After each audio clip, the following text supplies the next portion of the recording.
শুরু থেকে প্রশাসন আমাদেরকে একটা গোলক ধাঁধার মধ্যে রাখছে। প্রথমে বলছিল যে আমাদের ফ্যামিলি থেকে লোক এনে আমরা যেন ভোট দিই। দ্বিতীয়ত বলছে যে আপনারা জানেন যে আমরা এক একজন বাংলাদেশের এক এক প্রান্ত থেকে এসে পড়াশোনা করছি এখানে, আমাদের ফ্যামিলি মেম্বার এনে এখানে ভোট প্রয়োগ করা কোনোভাবেই সম্ভব না।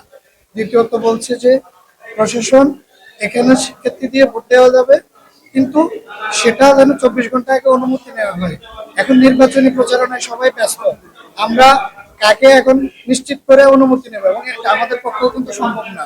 পরবর্তীতে আমরা কেন ভোটের জন্য কেন আমাদেরকে অনুমতি নিতে হবে?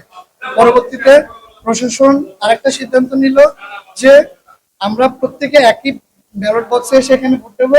আমরা এখানে কিন্তু এক একজন এক এক হলে থাকি, ভোট দিতে হবে এক এক এক এক হল থেকে এসে, যেখানে আলাদা আলাদা ব্যালট আছে, আলাদা আলাদা ব্যালট বক্স আছে, সেখানে আমরা একই ব্যালট বক্সে ভোট দেবো। পরবর্তীতে এটা আলাদা করবে, এটা কিন্তু আমরা নিরাপদ মনে করি না। পরবর্তীতে আমাদের ভোট দিতে হবে কমিশনারের সামনে, ভোট কিন্তু একটা গোপনীয়তার ব্যাপার থেকে যাচ্ছে।